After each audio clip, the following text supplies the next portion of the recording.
In this lecture, we will talk on statement of retained earnings. Retained earnings refer to the portion of net income of a corporation that is retained by the corporation rather than distributed to shareholders as dividends. A retained earnings statement is required by the U.S. Generally Accepted Accounting Principles (US-GAAP) whenever comparative balance sheets and income statements are presented.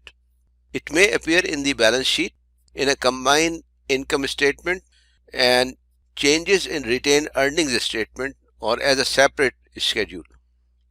The statement of retained earnings uses information from the income statement and provides information to the balance sheet.